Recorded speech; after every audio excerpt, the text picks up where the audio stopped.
दोस्तों, ये कहानी है 20 साल के सुरेश की, जो अभी 4 महीने पहले ही अपना गांव छोड़कर बड़े शहर आया था। सुरेश पढ़ने लिखने में बहुत अच्छा था और बहुत ही होशियार भी था। इसी कारण उसे शहर के सबसे बड़े विद्यालय में दाखिला भी मिल गया। दाखिला मिलने के बाद से ही सुरेश अपनी तैयारी में जुट गया। वह हर दिन नियमित समय पर सोता, नियमित समय पर उठता और नियमित समय पर पढ़ाई भी किया करता। वह हर दिन कक्षा में ध्यान से पढ़ता और कक्षा परीक्षण में वह अच्छे नंबर भी लाता। वह अपने रोज का कार्य हर रोज करता। वह अपने नियम का पालन करता और इसी प्रकार देखते ही देखते करीब 4 महीने बीत गए। सुरेश अब भी पूरा ध्यान अपनी कक्षा में लगाए रखता और वह अपनी पढ़ाई बहुत ध्यानपूर्वक करता। पर जैसे जैसे पाठ्यक्रम आगे बढ़ने लगा, सुरेश पर एक बोझ सा बढ़ने लगा। वह अपनी कक्षा में ध्यान नहीं लगा पा रहा था। उसे अपनी कक्षा कठिन लगने लगी थी, क्योंकि जो भी शिक्षक उसे पढ़ा रहे थे वह उसे अच्छी तरह से समझ ही नहीं पा रहा था। और जब तक सुरेश उन बातों को समझने की कोशिश करता, तब तक कक्षा आगे बढ़ जाती। शिक्षक कोई और पाठ्यक्रम शुरू कर देते। इस कारण सुरेश को अपने सवाल पूछने में भी अब दिक्कत आने लगी थी। देखते ही देखते अब सुरेश पर एक बोझ बढ़ने लगा था और वह परेशान रहने लगा था, जिस कारण वह ना तो नियमित समय पर अपना कोई काम कर पा रहा था और ना ही नियमित समय पर वह अपनी पढ़ाई पूरी कर पा रहा था। देखते ही देखते उसका सब कुछ छूटता जा रहा था। सुरेश अब अपने आप को बहुत कमजोर महसूस करने लगा था। उसे लगने लगा था कि यह पढ़ाई उसके बस की बात नहीं है। यह इतनी कठिन पढ़ाई वो नहीं कर सकता। इसी कारण उसका ध्यान पढ़ाई में से हटने लगा था। कई कई बार तो सुरेश एक जगह शांत बैठकर यह भी सोचा करता कि जब अभी इतनी दिक्कत आ रही है तो आगे चलकर क्या होगा। मैं परीक्षा में कैसे उत्तीर्ण हो पाऊंगा। नहीं नहीं, यह मुझसे नहीं हो पाएगा। इधर सुरेश अपनी उलझन में डूबा हुआ था और उधर दूसरी तरफ कक्षा में एक और कक्षा परीक्षण रखा गया, अर्थात एक और टेस्ट रखा गया। और इस कक्षा परीक्षण में पिछले 6 पाठ्यक्रम से सवाल पूछे गए थे। लेकिन इधर सुरेश अपनी ही दुविधा में था। वह अब भी बहुत चिंतित और परेशान था। उसे लग रहा था कि यह पढ़ाई उसकी बस की बात नहीं है और इसी कारणवश वह कक्षा परीक्षण में अच्छे नंबर ना ला सका। और जब वह अच्छे नंबर ना ला सका तो वह और भी निराश हो गया। और अब तो लगातार 1 घंटे तक भी वह ध्यान से पढ़ाई नहीं कर पाता था, ना ही कक्षा में ध्यान लगा पाता था। अब सुरेश के लिए यह सब बहुत कठिन हो चुका था। वह किसी तरह से इन सभी चीजों से बचना चाहता था, इन सभी चीजों से भागना चाहता था। कुछ दिन तो ऐसे ही बीत गए और कुछ दिन बाद फिर कक्षा में एक बार और कक्षा परीक्षण रखा गया। लेकिन अब की बार सुरेश ने तैयारी नहीं की। इसी कारण सुरेश ने कक्षा परीक्षण दिया ही नहीं।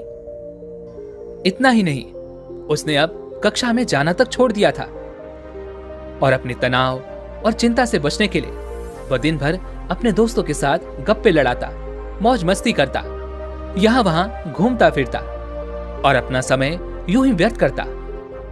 तभी एक दिन उसे ख्याल आया और उसने सोचा, यहां पर समय व्यर्थ करने से अच्छा है क्यों ना मैं अपने गांव वापस लौट जाऊं। तभी उसके मन में एक और विचार उत्पन्न हुआ। वह यह सोचने लगा, मैं वहां पर जाकर माता पिता से क्या कहूंगा कि मैंने डर के कारण पढ़ाई छोड़ दी है। यह पढ़ाई मुझसे नहीं होगी। नहीं नहीं, मैं ऐसा नहीं कर सकता। मैं उनके सामने क्या मुंह लेकर जाऊंगा। मेरे माता पिता ने इतनी मेहनत की है, एक एक पैसे जोड़कर मुझे यहां पर भेजा है ताकि मैं अच्छे से पढ़ाई कर सकूं। और ऐसे में जब मैं उनके पास जाऊंगा तो उनसे क्या कहूंगा। इन्हीं सब कारणों की वजह से वह अपने घर पर भी बात नहीं कर पा रहा था। देखते ही देखते कुछ और दिन बीत गए और अब सुरेश और भी ज्यादा चिंतित और परेशान रहने लगा था। वह यह समझ नहीं पा रहा था कि आखिर वह क्या करे। एक दिन जब वो अपनी कक्षा में नहीं दिखा तो वहां के एक शिक्षक ने सुरेश को अपने पास बुलाया और वह शिक्षक सुरेश के गांव के ही थे और वह सुरेश को बहुत पसंद भी करते थे। वह सुरेश को अपने पास बुलाकर कहते हैं, सुरेश, क्या बात है, आखिर तुम कक्षा में क्यों नहीं आते? तुम तो इतने होनहार हो, तुम पढ़ाई में इतने अच्छे हो, फिर आखिर तुम ऐसा क्यों कर रहे हो? उस शिक्षक के मुख से यह सुनकर सुरेश को बहुत दुख हुआ, जैसे किसी ने उसकी दुखती रग पर हाथ रख दिया। इस पर सुरेश उदासी भरे स्वरों में उस शिक्षक से कहता है, मैं पहले दिन से ही इतनी मेहनत कर रहा हूं, लेकिन उसका क्या फायदा? इतनी मेहनत के बाद भी मैं अच्छे नंबर नहीं ला पा रहा। मेरी कक्षा के बाकी सभी विद्यार्थी बहुत होनहार हैं। उन सभी के अंदर तो वो काबिलियत भी है जिससे वह परीक्षा में अच्छे नंबर भी ला रहे हैं। वे सभी मुझसे कहीं ज्यादा आगे निकलते जा रहे हैं और मैं तो एक गांव से आया हुआ लड़का हूं। मेरे अंदर वो बात नहीं है। यहाँ सब बड़े बड़े और अच्छे स्कूलों से पढ़े लिखे हैं। मैं भला इन सब की बराबरी कैसे कर पाऊंगा? मेरे अंदर वो बात नहीं। मैं चाहे कितनी भी मेहनत क्यों ना कर लूं, मैं उनकी बराबरी कभी नहीं कर सकता। उन सभी के पास वो सारी सुख सुविधाएं भी हैं जिससे वह आगे चलकर जरूर एक अच्छे चिकित्सक बन जाएंगे, लेकिन मेरे पास क्या है? मैं तो एक छोटे से गांव से आया हूं। मेरे माता पिता के पास तो उतने साधन भी नहीं है। मैं भला उनकी बराबरी क्या करूंगा? वह शिक्षक सुरेश की सारी बातें ध्यानपूर्वक सुन रहे थे और सुरेश की मनोदशा को समझने का प्रयास कर रहे थे। तभी वह शिक्षक सुरेश से कहते हैं, बेटा, तुम जिन्हें इतने काबिल बता रहे हो, क्या वह सभी बिना पढ़े कक्षा परीक्षण में अच्छा कर सकते थे? इसका जवाब देते हुए सुरेश कहता है, नहीं, लेकिन वो सभी पिछले 2 सालों से अनुशिक्षण कक्षा में जाते हैं, अर्थात कोचिंग कर रहे हैं, और मेरे पास तो इतने पैसे नहीं हैं कि मैं उनकी बराबरी कर सकूं। तभी वह शिक्षक सुरेश से कहते हैं, बेटा, तुमने बिल्कुल सही कहा। अगर कोई 2 साल लगातार मेहनत करके इतनी तरक्की कर सकता है, अच्छे नंबर ला सकता है, तो इसका मतलब यह भी हुआ कि परीक्षा तक तुम भी मेहनत करके तुम भी परीक्षा में अच्छे नंबर ला सकते हो। आगे वह शिक्षक सुरेश से कहते हैं, देखो सुरेश, मेरी एक बात हमेशा याद रखना, बेहतर चीजों के पीछे लगातार मेहनत छुपी होती है। आगे वह शिक्षक सुरेश से कहते हैं, बेटा, कभी यह मत सोचो कि मैं कभी आगे था, लेकिन अब मैं पीछे हूं और मैं उनकी बराबरी नहीं कर सकता। देखो, कुछ विद्यार्थी शुरुआत में अच्छा करते हैं, कुछ विद्यार्थी बीच में अच्छा करते हैं, लेकिन उसके बाद उनकी पकड़ ढीली पड़ने लगती है, वह कमजोर होने लगते हैं। लेकिन कुछ ऐसे भी विद्यार्थी होते हैं जो शुरू से लेकर अंत तक अच्छी मेहनत और लगन के साथ पढ़ाई में पूरा ध्यान लगाते हैं और आखिरकार अंत में वही सफलता प्राप्त करते हैं। और ऐसे ही कुछ और भी विद्यार्थी होते हैं जो पाठ्यक्रम के दबाव में अपना नियम नहीं बदलते, वह नियमित तौर पर अपने कार्य करते रहते हैं। वह अपनी नियमितता कभी नहीं छोड़ते और यही कारण है कि वह आखिर तक लगातार बेहतर ही होते चले जाते हैं। और आखिर में जब बाकी सभी विद्यार्थी शांत पढ़ने लगते हैं, धीमे पढ़ने लगते हैं, तभी कुछ ऐसे विद्यार्थी भी हैं जो दबाव पड़ने पर अच्छी तरह से ध्यान कर पाते हैं, अच्छी तरह से पढ़ाई में मन लगा पाते हैं और वह अपने सारे पाठ्यक्रम को दोहराते हैं और इसी कारण वह लोग जीत जाते हैं। तुम्हें भी बस इतना ही करने की आवश्यकता है। तुम्हें यह नहीं सोचना है कि मैं पहले अच्छा था और अब मेरे अंदर वो बात नहीं। तुम्हें तो बस अपने दिन भर के कार्यों को पूरा करना है, फिर वह चाहे छोटा कार्य हो या बड़ा, अपने नियम का पालन करते रहना है। जो भी तुम्हें पाठ्यक्रम पढ़ाया गया है उसे बस दोहराते रहो, उसका अध्ययन करते रहो और देखना तुम भी एक दिन जरूर आगे निकल जाओगे। इस पर सुरेश कहता है, गुरुजी, आप सही कह रहे हैं, लेकिन जब मैं पहले इतनी मेहनत कर रहा था उसके बाद भी मैं उन बाकी लड़कों से पीछे कैसे रह गया? इस पर वह शिक्षक मुस्कुराने लगे और सुरेश से कहते हैं, बेटा ये अंतर मानसिकता है। इस पर सुरेश कहता है, गुरुजी मैं समझा नहीं। तभी वह शिक्षक कहते हैं, बेटा इसे गैप माइंडसेट कहते हैं। इसके कारण हम लगातार केवल अपनी कमियों पर ध्यान देते हैं। हम स्वयं को अपनी कमियों में बांध कर रख देते हैं और फिर हमें हमेशा केवल दूसरों में अच्छाइयां नजर आती हैं, दूसरों की काबिलियत नजर आती है और अपने भीतर हमें केवल अपनी कमियां ही नजर आती हैं। हमें लगता है कि हमारे अंदर ही कमी है, इसी कारण हम वह नहीं कर सकते जो हम करना चाहते हैं और ये कमी धीरे धीरे विकराल रूप लेने लगती है। धीरे धीरे यह बढ़ती चली जाती है। आगे वह शिक्षक सुरेश से कहते हैं, बेटा क्या ऐसा नहीं है कि तुम बाकी सभी लड़कों से अपनी तुलना करते हो? इसका जवाब देते हुए सुरेश कहता है, हाँ मैं बाकी सभी लड़कों से अपनी तुलना करने लग जाता हूं। मुझे लगता है कि बाकी सभी लड़के मुझसे अच्छा कार्य कर रहे हैं, मुझसे अच्छी पढ़ाई कर रहे हैं और वे अच्छे नंबर ला रहे हैं। तभी वह शिक्षक सुरेश से कहते हैं, बेटा यहीं पर तो तुम गलती कर रहे हो। तुम लगातार अपने दिमाग में दूसरे से अपनी तुलना कर रहे हो, दिन भर अपनी कमियों के बारे में सोच रहे हो और उसे बड़ा करते जा रहे हो और यही कारण है कि तुम्हारा मस्तिष्क लगातार नकारात्मक बातें सोच रहा है, नकारात्मकता की ओर बढ़ता जा रहा है। तुम अपनी काबिलियत के कारण नहीं बल्कि अपनी नकारात्मकता के कारण पीछे हो रहे हो। जब हमारे सर पर थोड़ी सी भी परेशानियां आती हैं तो हम नकारात्मक सोचने लग जाते हैं। नकारात्मकता की ओर हमारा ध्यान सबसे पहले जाता है। हम ये भूल जाते हैं कि हमारे पास क्या है। हम अपनी योग्यता, अपनी काबिलियत को भूल जाते हैं और अपनी कमियों पर ध्यान देने लगते हैं। तुमने कभी एक पल के लिए अपने आप से यह प्रश्न किया है कि तुम्हारे अंदर क्या योग्यता है जो इस प्रतियोगिता में जीतने में तुम्हारी मदद कर सकता है? यह प्रश्न सुनकर सुरेश कुछ देर के लिए सोच विचार में पड़ गया। वह अपने आप से यह प्रश्न करने लगा और कुछ देर सोच विचार करने के बाद वह उन शिक्षक से कहता है, गुरुजी मैं गहन ध्यान के साथ कक्षा में ध्यान लगा सकता हूं।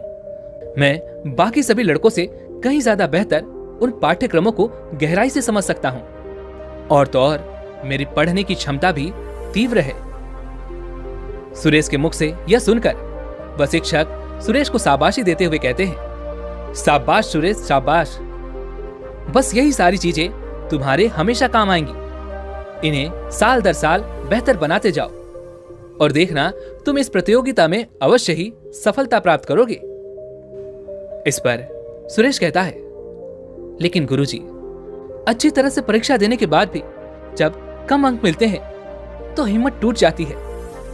फिर ना तो पढ़ाई में मन लगता है और ना ही किसी और कार्य में। फिर ये समझ नहीं आता कि मैं क्या करूं, किससे मदद मांगू।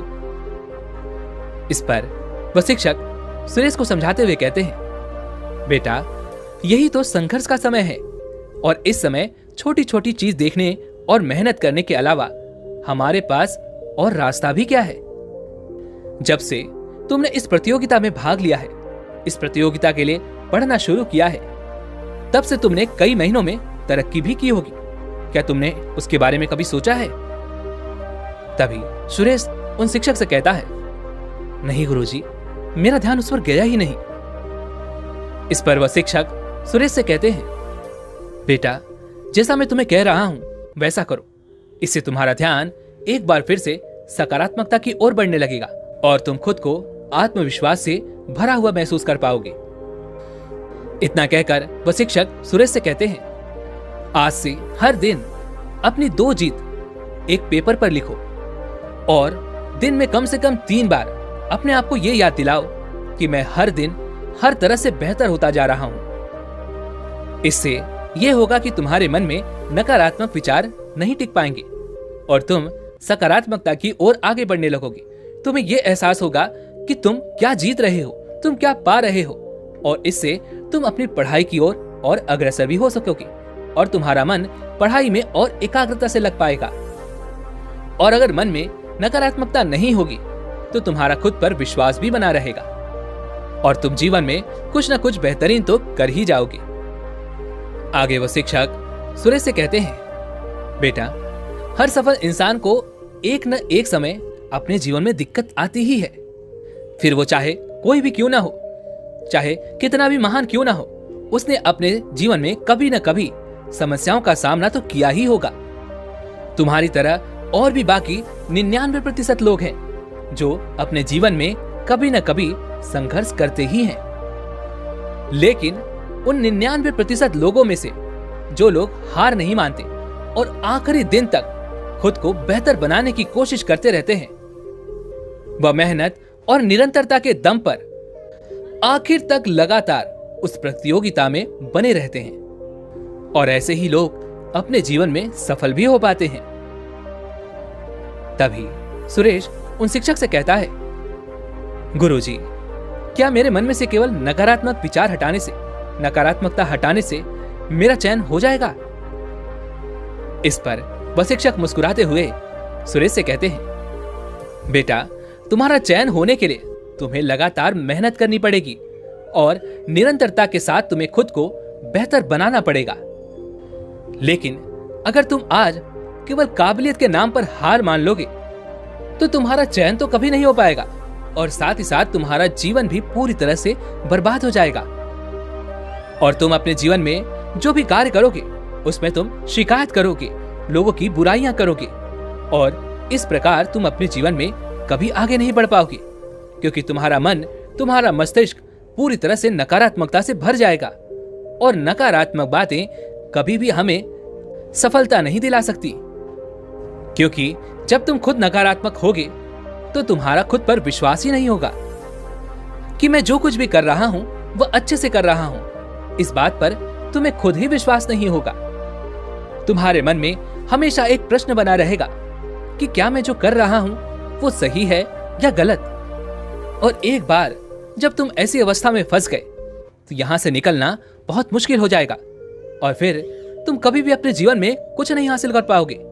इसलिए जरूरी है कि तुम आज और अभी से अपनी निरंतरता पे काम करो, खुद को बेहतर बनाओ, कड़ी मेहनत करो। तभी सुरेश उन शिक्षक से कहता है, गुरुजी, यदि मैं लगातार मेहनत करूं, निरंतरता से आगे बढ़ूं, तो क्या मैं परीक्षा में अच्छे नंबर ला सकता हूं? क्या मेरा चयन हो सकता है?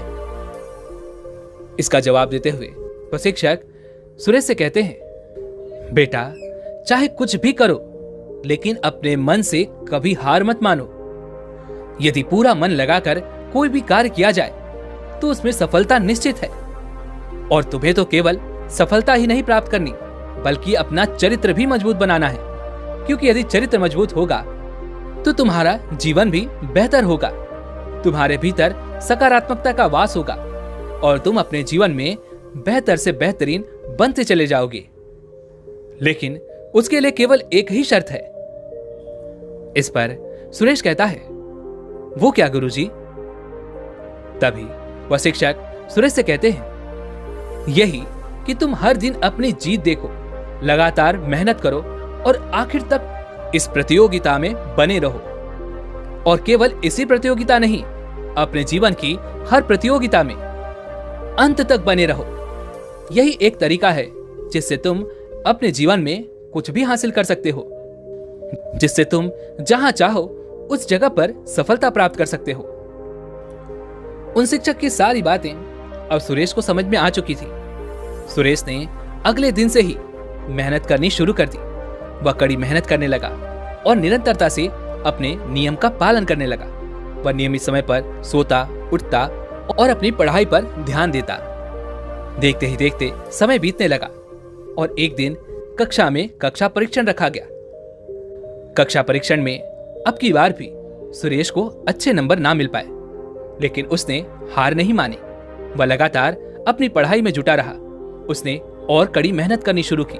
उसने अपनी कमियों को जाना, उन्हें सुधारा और उस पर मेहनत की और लगातार अथक प्रयासों के बाद आखिरकार वह अपने इस लक्ष्य में उसने सफलता प्राप्त कर ही ली। दोस्तों, हमारे साथ भी कुछ ऐसा ही होता है। हम हमेशा ही अपनी कमियों पर ध्यान देते हैं, ना कि अपनी काबिलियत पर, ना कि अपनी योग्यताओं पर, क्योंकि हमें तो खुद से बेहतर दूसरे ही नजर आते हैं। फिर वो चाहे दूसरे का घर हो, दूसरे की सैलरी हो या दूसरे की जॉब। लेकिन क्या आपने एक पल के लिए यह सोचकर देखा है कि उसके जीवन में जो कठिनाइयां हैं, क्या वह आपके जीवन में है? उसके जीवन में जो तकलीफें हैं, परेशानियां हैं, क्या वो आपके जीवन में हैं? यदि आप किसी की तरह बनना चाहते हैं तो आपको उसके जीवन की तकलीफें, परेशानियां और समस्याएं भी अपनानी होंगी। क्या आप उसके लिए तैयार हैं? नहीं। इसलिए जो आपको मिला है वही बेहतर है, उसी में खुश रहिए। दूसरे से तुलना करके अपने आप को आप नीचा क्यों दिखाते हैं? उससे तो अच्छा है कि खुद पर विश्वास करें, खुद की योग्यता पर ध्यान दें। हर रोज अपने बारे में 2 ऐसी बातें लिखें जिस पर आपको गर्व हो, जिस पर आप खुशी महसूस कर रहे हो, जिसे पढ़कर आपके भीतर सकारात्मकता का संचार हो। ऐसा अगले 60 दिनों तक कीजिए और देखिएगा कि आपका जीवन पूरी तरह से बदलने लगेगा। आप जो चाहोगे उस चीज में आप सफलता प्राप्त कर पाओगे, और ऐसा केवल निरंतरता और कड़ी मेहनत के साथ ही हो सकता है। हम में से कई लोग आज ये प्रण लेंगे कि आपने जो कुछ भी कहा है वो मैं आज से ही शुरू करूंगा, और वह आज से इस कार्य को शुरू भी कर देंगे। लेकिन ज्यादा से ज्यादा वह 1 हफ्ते या 2 हफ्ते तक इस कार्य को करेंगे और उसके बाद वह भूल जाएंगे। ऐसा इसलिए होता है क्योंकि हमारा मस्तिष्क, हमारा मन हमेशा मजे ढूंढता है और वह हमेशा हमें भटकाने की कोशिश करता है। लेकिन अगर आपने अपने मन पर काबू पा लिया तो आप अवश्य ही अपने जीवन में सफल हो सकते हैं। फिर चाहे वो परीक्षा कितनी भी कठिन क्यों ना हो, फिर चाहे वो लक्ष्य कितना भी बड़ा क्यों ना हो, आप अपने जीवन में उस लक्ष्य को हासिल कर सकते हैं। बस खुद पर विश्वास कीजिए, अपनी मेहनत पर ध्यान दीजिए और निरंतरता के साथ लगातार आगे बढ़ते रहिए। क्योंकि किसी ने खूब कहा है, जहां तक रास्ता दिख रहा है वहां तक तो चलिए, आगे का रास्ता खुद ब खुद नजर आने लगेगा। लेकिन हम में से अधिकांश लोग आगे कदम बढ़ाना ही नहीं चाहते। वह आगे की कठिनाइयों को देखकर ही यह ठान लेते हैं कि यह हमसे नहीं हो पाएगा, मैं ये नहीं कर सकता। लेकिन जब आप आगे बढ़ेंगे तब तो आपको यह पता चलेगा कि वह काम आप कर सकते हैं या नहीं। इसलिए निरंतर आगे बढ़ते रहिए, आप अपने जीवन में जरूर सफल हो जाएंगे। वैसे दोस्तों, आपको आज की ये वीडियो कैसी लगी और आपने आज की इस वीडियो से क्या सीखा, वो मुझे आप कमेंट में जरूर बताइएगा। और उम्मीद है कि आपको आज की वीडियो भी पसंद आई होगी। तो लाइक और शेयर करने के साथ चैनल को सब्सक्राइब और घंटी बटन को जरूर दबा दीजिएगा। चलिए फिर मिलते हैं ऐसी एक और वीडियो में, तब तक के लिए अपना ख्याल रखें। धन्यवाद।